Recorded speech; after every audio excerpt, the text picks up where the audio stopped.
میں شہر حرم میں آیا ہوں، میں شہر حرم میں آیا ہوں، میں شہر حرم میں آیا ہوں۔ الذي أبدع الأخلاق والأرضين والصلاة والسلام على من كان نبيا وآدم بين الماء والطين وعلى آله وأصحابه أجمعين. أما بعد، قال الله تبارك وتعالى في القرآن المجيد والفرقان الحميد: أعوذ بالله من الشيطان الرجيم. بسم الله الرحمن الرحيم. والذي جاء بالصدق وصدق به أولئك هم المتقون.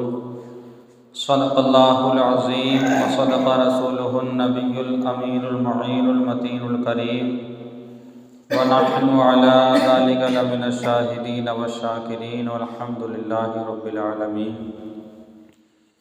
رخ دن ہے یا مہر سما، یہ بھی نہیں وہ بھی نہیں، شب زلف ہے شب زلف یا مشک خطا، یہ بھی نہیں وہ بھی نہیں. ڈر تھا کہ عصیاں کی سزا اب ہوگی یا روز جزا، ڈر تھا کہ عصیاں کی سزا اب ہوگی یا روز جزا.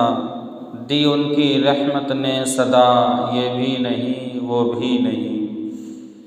دل لہو میں کھونا تجھے، شب صبح تک سونا تجھے. دل لہو میں کھونا تجھے، شب صبح تک سونا تجھے. شرم نبی خوف خدا، یہ بھی نہیں وہ بھی نہیں. شرم نبی خوف خدا، یہ بھی نہیں وہ بھی نہیں. رزق خدا کھایا کیا، فرمان حق ٹالا کیا. رزق خدا کھایا کیا، فرمان حق ٹالا کیا. شکر کرم ترس سزا، یہ بھی نہیں وہ بھی نہیں. بلغ العلا بکمالہ، کشف الدجا بجمالہ. حسنت جمیع خصالہ، صلوا علیہ وآلہ.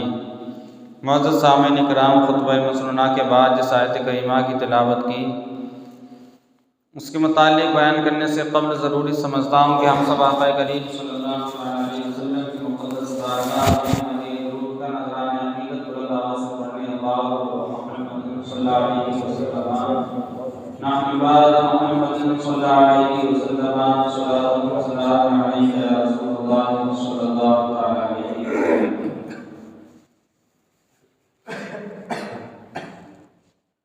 یہ جو مہینہ چل رہا ہے، اس مہینے میں حضرت ابوبکر صدیق رضی اللہ تعالیٰ عنہ کا وصال ہوا. اس مہینے کی 22 تاریخ کو حضرت ابوبکر صدیق رضی اللہ تعالیٰ عنہ جو حضور کے سب سے چہیتے پیارے اور پہلے خلیفہ ہیں، ان کا مرتبہ انبیاء کی بعد تمام انسانوں میں سب سے زیادہ بلند مرتبہ ہے. یعنی حضور کے اور تمام انبیاء کرام کے بعد سب سے زیادہ جو فضیلت اور عظمت ہے تمام دنیا بھر کے لوگوں میں، حضرت ابوبکر صدیق رضی اللہ تعالیٰ عنہ. اس مہینے کی 7 تاریخ کو آپ نے غسل کیا. سردی کا موسم بہت زیادہ سخت تھا، اسی میں آپ کو سردی لگی، بخار آیا، بیمار میں تقریباً 15 دن کا عرصہ گزرا اور 22 تاریخ کو آپ کا وصال ہو گیا. آپ کا نام عبداللہ بن عثمان رضی اللہ تعالیٰ عنہ، کنیت آپ کی ابوبکر ہے. آپ کا لقب صدیق، عتیق، یہ آپ کے لقب ہے. آپ کی والدہ محترمہ کا نام ام سلمہ اور کنیت ام خیر رضی اللہ تعالیٰ عنہ. آپ عام الفیل کے تقریباً 2.5 سال کے بعد مکہ شریف کی سرزمین پر دنیا میں تشریف لائے. جب آپ نے کلمہ پڑھا تو اس وقت میں تمام مومنین کی تعداد 40 ہو گئی تھی. جس وقت میں آپ نے کلمہ پڑھ کے حضور کے دامن سے آپ وابستہ ہوئے 40 لوگوں کی اس وقت تعداد ہو گئی تھی۔ حضور کی بیوی ام المؤمنین حضرت عائشہ صدیقہ رضی اللہ تعالی عنہا، حضرت ابو بکر صدیق رضی اللہ تعالی عنہ کی چہیتی اور پیاری بیٹی۔ اللہ تبارک و تعالی نے اپنے حبیب کے اس پیارے چہیتے خلیفہ کو شجاعت میں، سخاوت میں اور حضور سے محبت میں بے مثل، اللہ تبارک و تعالی نے بے مثل اور بے مثال بنایا تھا۔ یہ صدیق اکبر رضی اللہ تعالی عنہ کی شان تھی۔ قرآن پاک میں اللہ تبارک و تعالی ارشاد فرماتا ہے، بہت ساری آیات کریمہ حضرت صدیق اکبر رضی اللہ تعالی عنہ کی شان میں نازل ہوئی۔ انہیں کے متعلق سے قرآن میں اللہ نے بہت ساری باتیں نازل کی۔ اس میں سے ایک آیت کریمہ یہ ہے، والذی جاء بالصدق وصدق به اولئک هم المتقون۔ 24ویں پارے کی پہلے رکوع کی آیت کریمہ۔ اللہ تعالیٰ اس میں ارشاد فرماتا ہے، وہ جو سچائی لے کر کے آیا اور جس نے سچائی کو قبول کیا، یہی لوگ متقی اور پرہیزگار ہیں۔ یعنی سچائی کو لے کر کے کون آیا؟ اللہ کے پیارے نبی صلی اللہ علیہ وسلم دنیا میں سچا دین لے کر کے تشریف لائے۔ قبول کس نے کیا؟ حضرت ابو بکر صدیق رضی اللہ تعالیٰ عنہ نے قبول کیا اور تمام لوگوں نے قبول کیا۔ اللہ نے کہا کہ یہی لوگ متقی ہیں۔ متقیوں کے لیے انعام کیا ہے؟ دوسری جگہ پر اللہ تعالیٰ ارشاد فرماتا ہے، ان اکرمکم عند اللہ اتقاکم۔ اللہ تعالیٰ ارشاد فرماتا ہے کہ بے شک متقی اور پرہیزگار اللہ تبارک و تعالیٰ کی بارگاہ میں محبوب بندے ہیں۔ جو متقی ہیں، جنہیں اللہ پسند کرتا ہے، وہ متقی اور پرہیزگار لوگ ہیں جن کو اللہ تبارک و تعالیٰ پسند کرتا ہے۔ یوں تو ہر انسان سوچتا ہے کہ اللہ ہم سے راضی ہے، ہمیں کھانے کو دے رہا ہے، پینے کو دے رہا ہے، اچھا ہمارا مکان ہے، اولاد ہماری اچھا کما رہی ہے، بہت سارے پیسے ہمارے اکاؤنٹ میں ہیں، کھیتی ہماری بہت زیادہ ہے، اللہ نے ہمارے پر بڑا فضل کیا ہے۔ حقیقی فضل یہ نہیں، حقیقی فضل یہ ہے کہ اللہ تبارک و تعالیٰ نے آپ کو نیک انسان اور مومن بنا دیا۔ آپ کو اگر نمازی بنا دیا ہے، سچا اور پکا مومن بنا دیا ہے، یہ اللہ کا بڑا فضل ہے۔ پیسہ اور دولت یہ اللہ کے دشمنوں کی میراث ہے۔ علم، تقوی، پرہیزگاری یہ انبیاء کرام کی میراث ہے۔ اب جس کے پاس علم ہے، نیک متقی پرہیزگار ہے، وہ اللہ تبارک و تعالیٰ کی بارگاہ میں بہت محبوب اور مقبول بندہ۔ استاد کا مشن یہ ہوتا ہے کہ بچوں کو پڑھاتا ہے، جس بچے کے اندر جو فن دیکھتا ہے اس بچے کو اسی فن میں وہ کامیاب بنا دیتا ہے۔ مثال کے طور پہ مدرسے میں آپ جائیں، کچھ بچوں کے اندر تقریر کرنے کی صلاحیت بہت زیادہ پائی جاتی ہے، تو استاد انہیں بہترین مقرر بنا دیتے ہیں۔ کچھ بچوں کے اندر نعت پڑھنے کی صلاحیت پائی جاتی ہے، تو استاد انہیں نعت خواں اور شاعر بنا دیتے ہیں۔ کچھ لوگوں کے اندر، طالب علموں کے اندر لکھنے کی یعنی کتاب لکھنے کی صلاحیت پائی جاتی ہے، تو استاد ان کو مصنف بنا دیتے ہیں اور بہترین مصنف بنا دیتے ہیں۔ اسی طریقے سے اسکولوں میں ٹیچر لوگ اسٹوڈنٹ کو جو بچے جس چیز میں ماہر ہوتے ہیں، ان بچوں کو وہ استاد اسی چیز میں ماہر بنا دیتے ہیں۔ بلا تمثیل اسی طریقے سے حضرت ابو بکر صدیق رضی اللہ تعالیٰ عنہ کے اندر اللہ کے پیارے نبی صلی اللہ تعالیٰ علیہ وسلم نے صداقت کی بہت زیادہ بو ان کے اندر پائی، صدیق پایا۔ تو اللہ تبارک و تعالیٰ کے پیارے حبیب صلی اللہ تعالیٰ علیہ وسلم نے جب صدیق اکبر رضی اللہ تعالیٰ عنہ کے اندر صداقت کو دیکھا تو ان کو صدیق کے لقب سے نکال دیا، صدیق کے لقب سے ان کو سرفراز فرما دیا، صدیق بنا دیا حضرت ابوبکر صدیق رضی اللہ تعالیٰ عنہ کو۔ آپ کا نام عبداللہ بن عثمان رضی اللہ تعالیٰ عنہ ہے۔ حضرت ابوبکر صدیق رضی اللہ تعالیٰ کے بارے میں اللہ کے پیارے نبی صلی اللہ تعالیٰ علیہ وسلم ارشاد فرماتے ہیں حدیث پاک میں، اے ابو بکر، اللہ تبارک و تعالیٰ نے آپ کو جہنم کی آگ سے آزاد فرما دیا۔ کس نے فرمایا؟ حضور نے ارشاد فرمایا، کس کے لیے؟ صدیق اکبر رضی اللہ تعالیٰ عنہ کے لیے، اے ابو بکر، اللہ تبارک و تعالیٰ نے آپ کو جہنم کی آگ سے آزاد فرما دیا۔ عتیق جس کا معنی آتا ہے آزاد، اسی وجہ سے اور جب سے ہی اللہ کے نبی صلی اللہ تعالیٰ علیہ وسلم نے آپ کو آزاد کہا، عتیق کہا، اسی وقت سے صدیق اکبر رضی اللہ تعالیٰ عنہ کا لقب عتیق بھی پڑ گیا۔ حضرت علی رضی اللہ تعالیٰ عنہ بیٹھے، حضرت صدیق اکبر رضی اللہ تعالیٰ تشریف لاتے ہیں، صدیق اکبر رضی اللہ تعالیٰ مسکرانے لگے۔ حضرت علی رضی اللہ تعالیٰ پوچھتے ہیں، اے صدیق اکبر یا ابو بکر کیوں مسکراتے ہو؟ سبب کیا ہے، وجہ کیا ہے؟ حضرت صدیق اکبر رضی اللہ تعالیٰ کہتے ہیں، اے علی مجھ سے حضور نے ارشاد فرمایا، مجھ سے حضور نے ارشاد فرمایا تھا کہ علی جنت کی ٹکٹ بانٹے، یعنی لوگوں کو علی جنت میں داخل فرمائیں گے، جس کو چاہیں گے اس کو جنت میں داخل فرمائیں گے۔ کون؟ حضرت علی رضی اللہ تعالیٰ۔ پھر حضرت علی رضی اللہ تعالیٰ کہتے ہیں، شاید کہ اللہ کے نبی صلی اللہ علیہ وسلم نے آپ کو پوری بات نہیں بتائی۔ صدیق اکبر کہتے ہیں کہ پوری بات آپ بتائیے، آپ کو کیا بتایا تھا؟ تو حضرت علی رضی اللہ تعالیٰ کہتے ہیں، اے علی جنت میں اس کو داخل کرنا جس کے دل میں صدیق اکبر رضی اللہ تعالیٰ کی محبت ہو۔ کیا شان ہے، یعنی جنت میں کون جائے گا؟ جس کے دل میں حضرت صدیق اکبر رضی اللہ تعالیٰ کی محبت ہوگی، وہ جنت میں جائے گا۔ ہم تمام صحابہ سے محبت کرتے ہیں، حضور کی اولاد سے، حضور کے اہل و عیال سے محبت کرتے ہیں۔ اللہ تبارک و تعالیٰ کے پیارے حبیب صلی اللہ تعالیٰ علیہ وسلم کے پیارے اور چہیتے اور پہلے خلیفہ حضرت ابو بکر صدیق رضی اللہ تعالیٰ عنہ، آپ شجاعت میں کتنے بہادر تھے۔ علامہ قزاق رحمۃ اللہ تعالیٰ علیہ اپنی حدیث کی کتاب میں نقل فرماتے ہیں کہ حضرت علی رضی اللہ تعالیٰ عنہ نے ایک مرتبہ صحابہ سے فرمایا کہ تم بتاؤ سب سے زیادہ بہادر کون ہے؟ صحابہ نے کہا کہ علی سب سے زیادہ بہادر آپ ہیں۔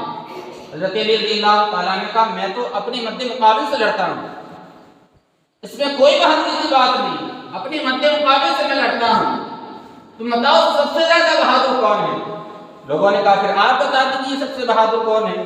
حضرت علی رضی اللہ تعالیٰ کہتے ہیں کہ تمام صحابہ اگر کوئی سب سے زیادہ بہادر ہے تو وہ صدیق اکبر رضی اللہ تعالیٰ عنہ کے ساتھ ہے۔ یہ صدیق اکبر رضی اللہ تعالیٰ عنہ کہتے ہیں کیسے؟ بدر کا دن ہے، جنگ بدر ہو رہی ہے، ہم لوگوں نے حضور کے لیے خیمہ لگایا، ایک جھوپڑی لگائی، اس میں حضور علیہ السلام کو بٹھا دیا۔ کس وجہ سے کہ حضور علیہ السلام کے اوپر گرد و غبار نہیں آئے، دھوپ نہیں آئے۔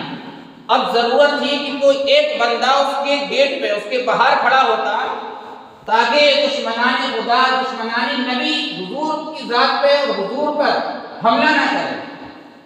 ضرورت تھی ایک ایسے بندے کی، بہت بڑا بہادر جو تھا، جو ہوگا وہی ایسے مقام پہ کھڑا ہوگا، کیونکہ وہاں پہ جان بھی جا سکتی ہے۔ لوگوں نے کہا کہ کسی کی اتنی ہمت نہیں ہوئی۔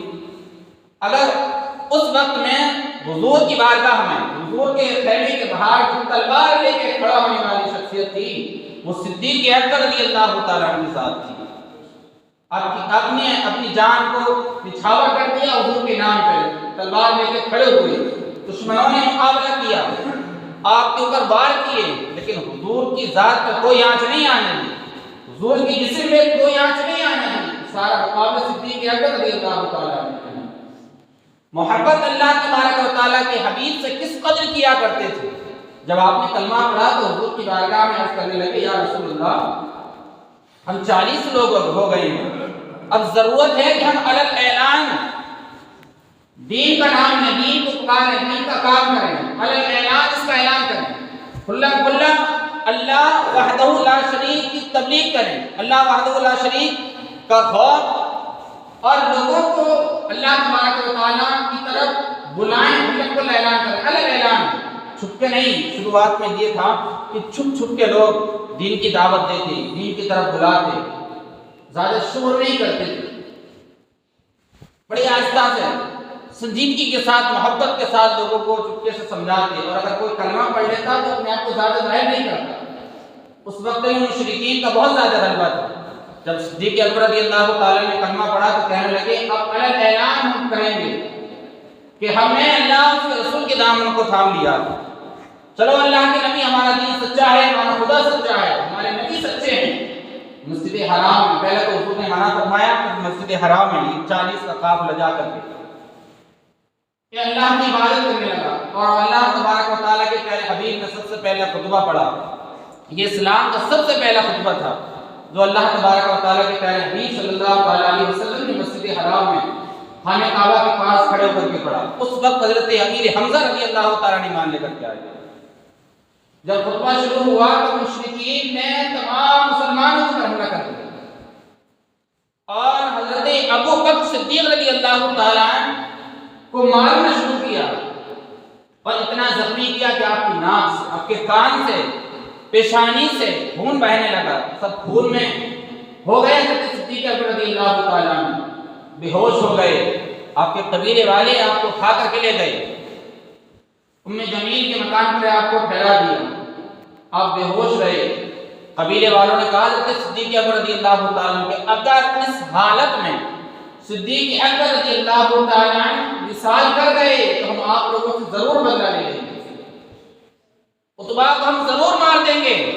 اگر صدیق اکبر رضی اللہ تعالیٰ اس مال کی وجہ سے، تکلیف کی وجہ سے دنیا سے تشریف لے گئے اور حالت ایسی ہو گئی تھی، روایتوں میں آیا لوگ دیکھ کر کے یہ کہہ رہے تھے کہ آج کے بعد صدیق اکبر نہیں بچیں گے. شدید تکلیف لوگوں نے پہنچائی. اب قربان جاؤ صدیق اکبر کی محبت پر.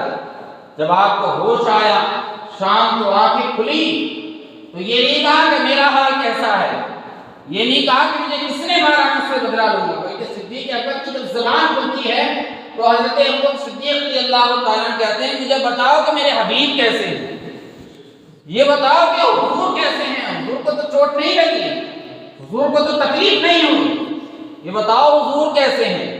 آپ کی ماں ام الخیر ام سلمہ نے آپ کو کھلانے پلانے کی بہت کوشش کی کہ کچھ کھا لیں، کچھ پی لیں، آپ کی طبیعت صحیح ہو جائے. جب آپ کو ہوش آیا تو صدیق اکبر کہتے ہیں خدا کی قسم جب تک اپنے حبیب کا دیدار نہیں کر لوں گا، جب تک حضور کو نہیں دیکھ لوں گا، نہ کچھ کھاؤں گا اور نہ کچھ پیوں گا. صدیق اکبر رضی اللہ دیکھیں اس حالت میں ہیں کہ لوگ دیکھ کر کے یہ کہہ رہے ہیں کہ صدیق اکبر نہیں بچیں گے. ایسی حالت ہے، ایسی حالت میں بھی کچھ نہیں کھا رہے ہیں.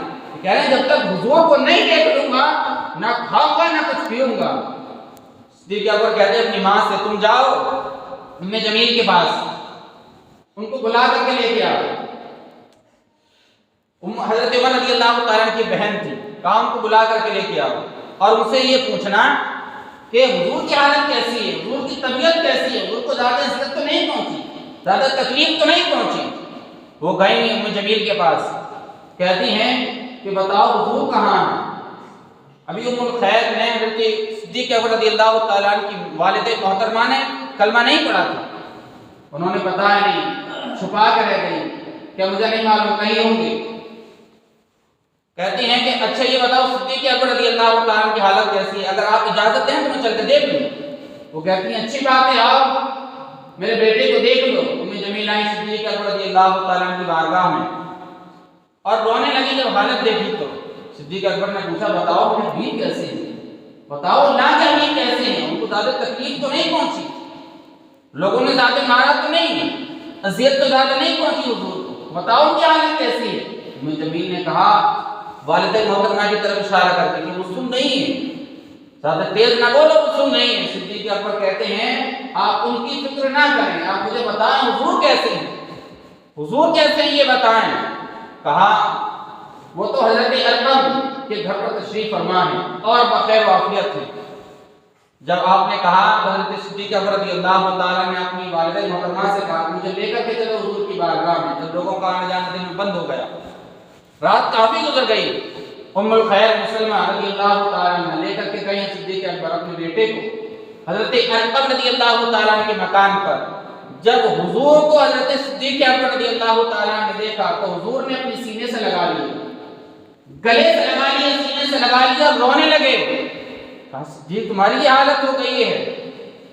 صدیق اکبر نے کہا کہ جب تک اپنے حبیب کو نہیں دیکھ لوں گا، اللہ کے حبیب کو نہیں دیکھ لوں گا، حضور کو جب تک نہیں دیکھ لوں گا، نہ اس پیٹ کے اندر کچھ ڈالوں گا، نہ کھاؤں گا نہ پیوں گا. اس کے بعد یہ دیکھیں کس قدر محبت کیا کرتے تھے. حالت ایسی ہے کہ دنیا سے تشریف لے جائیں گے، لوگ دیکھ کر کے یہ کہہ رہے ہیں کہ صدیق اکبر نہیں بچیں گے، اتنی اذیتیں ان کو پہنچی ہیں، لیکن اپنی جان کی فکر نہیں بلکہ اللہ کے حبیب کی آپ کو فکر ہے. ہر وقت اللہ کے حبیب صلی اللہ علیہ وسلم کے ساتھ آپ رہے، بستی میں ہو، سفر میں ہو، غار ثور میں ہو، کس جگہ پر بھی ہو، حضرت صدیق اکبر رضی اللہ تعالیٰ ہر کہیں آپ کے ساتھ رہے، اس قدر محبت کیا کرتے تھے، محبت کا انعام نہیں ملا تھا صدیق اکبر رضی اللہ تعالیٰ کو۔ اور صحابت میں کتنے ماہر تھے، صدیق اکبر رضی اللہ تعالیٰ، صفی کتنے بڑے تھے، حضرت عمر رضی اللہ تعالیٰ نے، یہ حدیث پاک ترمذی شریف اور ابو داؤد شریف میں حدیث پاک ہے۔ حضرت عمر رضی اللہ تعالیٰ کہتے ہیں کہ ایک مرتبہ اللہ کے حبیب نے اعلان کیا صحابہ کے درمیان کہ تم لوگ اللہ کی بارگاہ میں صدقہ اور خیرات کرو، اپنے مال کو اللہ کی بارگاہ میں خرچ کرو۔ حضرت عمر رضی اللہ تعالیٰ کہتے ہیں کہ آج یہ میرے لیے سب سے اچھا موقع تھا کہ میں سب سے آگے نکل جاؤں گا، میرے پاس اس وقت مال بہت زیادہ تھا، میں سوچ رہا تھا کہ وہ کوئی اور دن نہیں ہوگا کہ صدیق اکبر سے آگے نکلوں گا، آج ہی کا دن ہوگا، سب سے زیادہ اللہ کے حبیب کی بارگاہ میں مال خرچ کروں گا، اور صدیق اکبر سے زیادہ اللہ کے حبیب کی بارگاہ میں مال خرچ کروں گا، کیونکہ میرے پاس مال زیادہ، میں سوچ رہا تھا۔ جب تمام صحابہ مال لے کر کے حضور کی بارگاہ میں آئے، یہ دیکھیں آپ غور و فکر کریں کہ صحابہ کرام کے درمیان اس چیز کو لے کر کے بحث ہو رہی ہے کہ اللہ کی بارگاہ میں کون زیادہ خرچ کر دے، اللہ کے حبیب کی بارگاہ میں کون زیادہ محبوب بن جائے، اللہ کی بارگاہ میں کون سب سے زیادہ مال خرچ کر دے، کس کی نیکیاں زیادہ ہو جائے، یہ بحث ہو رہی ہے۔ المیہ کیا ہے، دور کیا ہے، آج بحث کس چیز میں ہوتی ہے؟ اگر کوئی 2 وقت کی نماز پڑھتا ہے تو ہم یہ نہیں سوچتے ہم 3 وقت کی پڑھیں، کوئی 4 وقت کی پڑھتا ہے تو ہم یہ نہیں سوچتے ہم 5 وقت کی سے زیادہ نماز پڑھیں، کوئی 5 وقت کی پڑھتا ہے تو ہم یہ نہیں سوچتے ہم اس سے زیادہ عبادت کریں۔ اگر کسی کا مکان اچھا بن گیا تو جب تک ہم سکون کا کھانا نہیں کھاتے اس سے اچھا مکان جب تک ہم نہیں بنا لیتے ہیں۔ اگر کسی کے پاس پیسہ آ گیا تو ہمارے دل میں اب یہ رہتا ہے کہ اس سے زیادہ پیسہ ہمارے پاس ہونا چاہیے۔ اگر کسی کی آمدنی زیادہ ہے تو ہم یہ سوچتے ہیں کہ جب تک اس سے زیادہ آمدنی ہماری نہیں ہو جائے تب تک ہمیں سکون نہیں ملتا ہے۔ اس چیز میں، مال میں، دنیاوی معاملات میں ایسے ہوتی ہے اور سوچا جاتا ہے کہ سب سے زیادہ بلند آدمی میں بن جاؤں، لیکن صحابہ کرام کے درمیان کیا باتیں ہو رہی، کیا سوچ ہے ان کی، نیکیوں میں بحث کرتے تھے کس کی زیادہ نیکیاں ہو جائیں۔ صدیق اکبر رضی اللہ تعالیٰ پہلے حضرت عمر رضی اللہ تعالیٰ مال لے کر حضور کی بارگاہ میں آئے، کہتے ہیں یا رسول اللہ یہ مال آپ کی بارگاہ میں لایا ہوں۔ حضور نے کہا ما بقیت لأہلک کا، اپنے گھر والوں کے لیے تم کیا چھوڑ کے آئے ہو؟ حضرت عمر رضی اللہ تعالیٰ نے کہا کہ میں آدھا مال اپنے گھر والوں کے لیے چھوڑ کر کے آیا ہوں، یعنی تمام جائیداد کے 2 حصے کیے، ایک حصہ آپ کی بارگاہ میں لے کر کے آیا ہوں اور ایک حصہ گھر والوں کے لیے چھوڑ کے آیا ہوں۔ یہ بھی بہت بڑی بات ہے، کوئی بہادر انسان آج دیکھنے سے ملتا ہے جو اپنی ساری جائیداد میں سے آدھا اللہ کی راہ میں خرچ کر دے۔ کسی کے پاس 1 لاکھ روپے ہو، شاید 10,000 نہیں دیتا، 50,000 تو دور کی بات ہے، آدھی جائیداد کو اللہ کے حبیب کی بارگاہ میں لا کر کے رکھ دیا۔ صدیق اکبر سے پوچھتے ہیں کہ صدیق تم کیا لے کر کے آئے ہو؟ صدیق اکبر رضی اللہ تعالیٰ کہتے ہیں کہ یا رسول اللہ میں سب کچھ لے کر کے آپ کی بارگاہ میں حاضر ہوا ہوں۔ حضور کہتے ہیں گھر والوں کے لیے کیا چھوڑ کے آئے ہو؟ کہتے ہیں میں گھر اللہ اور اس کے رسول کو چھوڑ کر کے آیا ہوں۔ مطلب اس کا یہ ہے کہ اپنے گھر والوں کے لیے اللہ اور اس کے رسول کو چھوڑ کر کے آیا ہوں، یعنی میرے گھر والوں کا حال اللہ اور اس کے رسول کے اوپر ہے۔ ایک روایت میں یہ آتا ہے، علماء بیان فرماتے ہیں کہ صدیق اکبر سے حضور نے یہ پوچھا تھا، عمر سے یہ پوچھا تھا تم کیا لے کر کے آئے ہو، اور صدیق اکبر سے حضور نے پوچھا تھا تم کیا چھوڑ کر کے آئے ہو۔ بہت فرق ہے دونوں باتوں میں۔ حضرت صدیق اکبر رضی اللہ تعالیٰ کہتے ہیں یا رسول اللہ اور اس کے رسول کو چھوڑ کر کے آیا ہوں۔ یہ محبت تھی، کتنی صحابت تھی اللہ کے حبیب سے۔ صدیق اکبر رضی اللہ تعالیٰ کا انعام پھر آپ کو ایسا ملا۔ حضرت صدیق اکبر رضی اللہ تعالیٰ کا جب وصال ہوا تو آپ نے وصیت کر دی تھی کہ میرا تجہیز و تقریر کے بعد میں حضور کے مزار پر لے جا کر کے رکھ دینا، اگر اندر سے اجازت ملے تب حضور کے قرب میں دفنانا، ورنہ جنت البقیع میں دفن کر دینا۔